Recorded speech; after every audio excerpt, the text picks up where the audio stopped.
आपने ये कहा कि आपने मेरा रोज़गार ख़त्म किया है और आप फ़िरौन बने हुए हैं, लेकिन पीछे कहानी क्या है? कौन सा आखिरी प्रोग्राम था, कौन सा वो सवाल था जिसकी वजह से आपके ऊपर पाबंदी लगी और अभी तक आपका शो बंद है?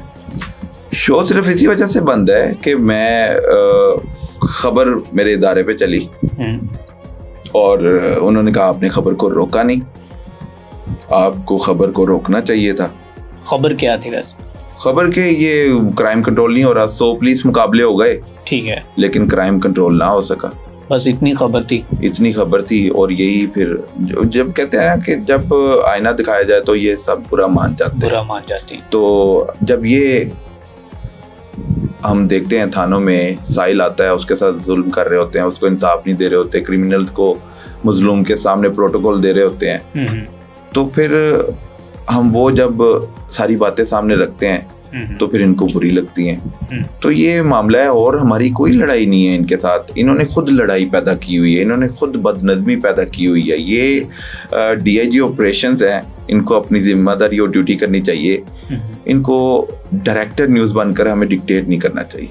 ठीक है, ये जो DIG ऑपरेशन है ये डायरेक्टर न्यूज़ बनना बहुत पसंद करते हैं और अपने मुताबिक अपने मतलब के साफियों को बुलाकर अपने दफ्तर में सवाल देते हैं और फिर जवाब भी लेते हैं। और हमाद भाई ये भी कहा जा रहा है कि वहीं पे साफ़ी खुद आपस में ही लड़ पड़े थे, तो आप लोगों का अपना तो इत्तेफाक है नहीं, तो आप सवालात जो हैं वो DIG पे उठाते हैं।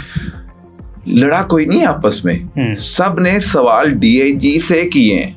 वो कह रहा है मेरा सवाल उनके पास जाने दें, वो कहते हैं आप ठहरे मेरा सवाल उनके पास जाने दे। तो आपको क्या लगता नहीं कि नज़्मो ज़ब्त का वहाँ पे मुज़ाहिरा नज़्मो ज़ब्त का सर जी वहाँ पे आप लोगों से भी कुछ गलती? अच्छा मैं अब बता देता हूँ, गलती कोई नहीं हुई हमारी। प्रेस कॉन्फ्रेंस का टाइम 3 बजे था, ठीक है, प्रेस कॉन्फ्रेंस स्टार्ट हो रही है 3:25 पे, ठीक है, क्यों 25 मिनट, और लाहौर के जो क्राइम रिपोर्टर हैं वो 2:30 बजे आके बैठ गए हैं सीटों पे, कैमरामैन स्टैंड बाय हैं कि जब बादशाह सलामत आएंगे तो प्रेस कॉन्फ्रेंस कर लें।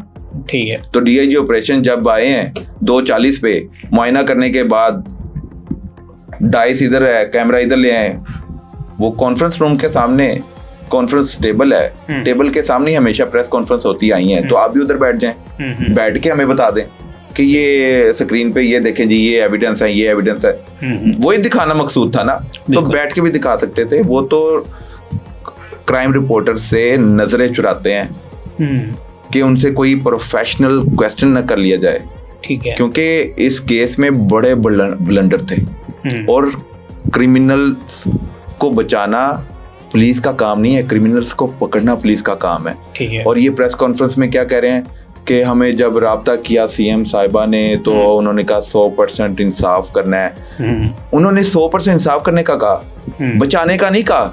बिल्कुल ठीक है, ये बचा रहे हैं और इस दौरान हम देखते हैं कि बदमज़गी हो जाती है, घुटन ज़्यादा माहौल है, हर बंदे ने अपना अपना सवाल पुट करना है। ठीक है, हर इदारे से जो रिपोर्टर आए हैं उसके ज़हन में बड़े सवाल हैं, क्योंकि ये बड़ी संगीनी वाला मामला था और 2 गैर मुल्की ख़वातीन की ज़्यादती, रेप, ये वो मुख्तलिफ एलिगेशंस थे और रज़ा डार फैमिली का एक बड़े खानदान का बड़ा चश्मा था। तो वो उसके हवाले से जब सवाल होंगे भी, आप कह रहे हैं कि हमने कंफर्म किया कि वो तो नहीं है, तो इस तरह की जब बातें DIG ऑपरेशन प्रेस कॉन्फ्रेंस में कर रहे थे कि क्रिमिनल के हवाले से इतला मिली है कि रज़ा डार है, तो वो कह रहे हैं कि हम उसको फोन करके कंफर्म कर रहे हैं, बाकी मुलजमों को पकड़ने के लिए आप कंफर्म करते हैं कि आपने ये किया है या नहीं किया। भी एक मगविया जो आज़ाद हुई है, अगवा के चुंगल से आज़ाद हुई है, उसने खुद नाम ले लिया है, तो आप फिर उनको फोन करके कह रहे हैं कि अच्छा ये आपने किया है, आप क्या किसको मामू बनाने। ठीक है, अच्छा सर, सवाल ये है कि क्या प्रेस कॉन्फ्रेंस कंप्लीट हो चुकी थी, आप लोगों के सवालात बाद में आए या आप लोगों ने पहले से ही ये पूरा माहौल जो है ख़राब कर दिया था? अच्छा, वो मैं जो आपने पहले भी ये सवाल किया था, फिर स्टोरी कहीं और चली जाती है। DIG ऑपरेशन आए, प्रेस कॉन्फ्रेंस जब कायदा स्टार्ट हुई, पहले ये अकेले आए 2:40 पे अपने गनमैन के साथ, और फिर ये 3:25 पे SSP of investigation Mohammad Naveed, SSP operation Mohammad Tauqeer, SP Cantt, ASP defence Fazal, इनके साथ अंदर एंटर हुए 3:25 के करीब ये आते हैं और प्रेस कॉन्फ्रेंस के लिए अभी वो तो डाइस खुद मैंने आगे किया था क्योंकि डाइस माइक से बहुत पीछे था, तो वो तो माइक के करीब नहीं आना चाह रहे थे लेकिन प्रेस कॉन्फ्रेंस जरूर करना चाह रहे थे। फिर डाइस को मैंने करीब किया उनके आने से पहले, माइक के करीब किया और वो फिर बैठे नहीं, वो डाइस पे ही खड़े रहे। ठीक है। और बाकी पुलिस अफसरान बैठ जाते हैं।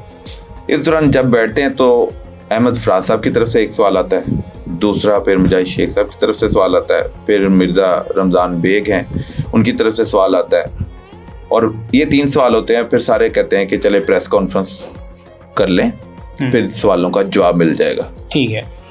इतने में उन्होंने ये सवाल जवाब के दौरान उन्होंने कहा राय रास्त पे लाने के लिए ये मैंने किया था। फिर उन्होंने किसी एक सवाल का जवाब दे दिया जर्नलिस्ट के। ठीक है। मगर डिटेल में अभी बाकी सवाल और भी थे। ठीक है।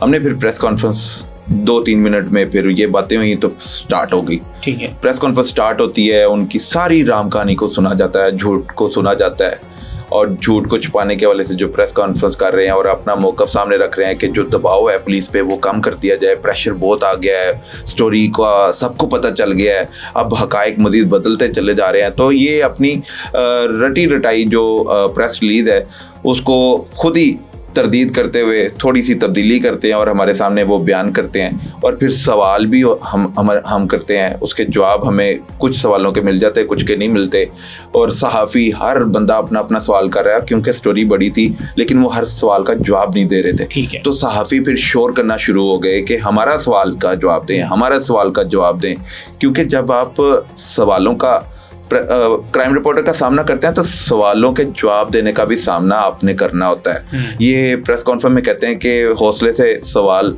कर तो लेते हैं जो आप सुना भी करें, सवाल तो सुनते ही नहीं है। मतलब का सवाल लिया, मतलब का जवाब दिया और इस दौरान जो उन्होंने वादा किया था कि मैं आपका बाद में सवाल ले लूंगा, तो उसके बाद ये जाने की तैयारी थी क्योंकि इन्होंने कहा था कि इस पे हम बाद में बात कर लेंगे। कितने मिनट की प्रेस कॉन्फ्रेंस हो गई थी? तकरीबन ये 20-25 मिनट की तो उनकी गुफ्तगू थी, फिर 10 मिनट के सवाल बड़े लोग जो इस्लामाबाद से हमारे जो जर्नलिस्ट हजरात दोस्त हैं भाई, वो ये कह रहे हैं कि लाहौर के सहाफ़ियों को ये चाहिए था कि DIG साहब की बात सुनते और शायद इस केस के मुतालिक बहुत से ऐसे हक़ाइक़ सामने आते, बहुत सी जो पेचीदगी थी वो सामने आती कि मामला क्या है, लेकिन उन्होंने अपनी ज़ात के लिए वो सब कुछ जो है वो मस्त कर दिया और उनसे अपनी ज़ात के लिए कुछ नहीं किया किसी ने। अपनी ज़ात का काम ये होता है कि मेरा नजायज काम जो कर दो, ठीक है, उस पे वो होता है काम। इस पे तो हमने सारे सवाल किए रेलिवेंट क्वेश्चन के, जब आंसर नहीं मिल रहे थे, ये स्टोरी को दबाना चाह रहे थे, मजबूरन ये स्टोरी बेनकाब हो गई, फिर इनको प्रेस कॉन्फ्रेंस करनी पड़ गई, फिर इनके झूठ पकड़े गए, तो फिर वहाँ पे सवाल भी क्यों नहीं होने थे? सवाल तो हमने पहले रखे ही वो है कि ये क्या कर रहे हैं, ये क्या कर रहे हैं। यकीनन उन्होंने अपने जो इतराज़ात और शिकवे किए हैं क्राइम रिपोर्टर ने, वो अपनी जगह पे बिल्कुल ठीक किए हैं और मुकम्मल प्रेस कॉन्फ्रेंस सुनने के बाद, सवाल जवाब होने के बाद और अपने मतलब के जवाब उन्होंने दिए DIG ऑपरेशन ने। हम बिल्कुल हक़ाइक़ सामने लाने के लिए सवाल कर रहे थे, लेकिन वो जब सवाल को गोलमोल कर देते थे ना तो वो बदमज़गी होती थी। तो अगर हर सवाल का जवाब मिल रहा होता ना तो बदमज़गी ना होती। और फिर जब इन्होंने इतने जुल्म जो किए हैं ना सहाफ़ियों पे, दाखिले बंद कर देना, रिकॉर्डिंग बंद कर देना, नौकरी के लिए, नौकरी खाने के लिए किसी के दफ्तर शिकायत लेकर चले जाना और फिर एतराफ़ भी करना राय रास्त पर लाने के लिए, ये फिर करना पड़ता है। तो ये फिर DIG ऑपरेशन जब जुल्म करेंगे, किसी की इज्जत नहीं करेंगे, तो फिर क्राइम रिपोर्टर को भी जब मौका मिलेगा ना तो वो आपकी इज्जत नहीं करेगा। ठीक है।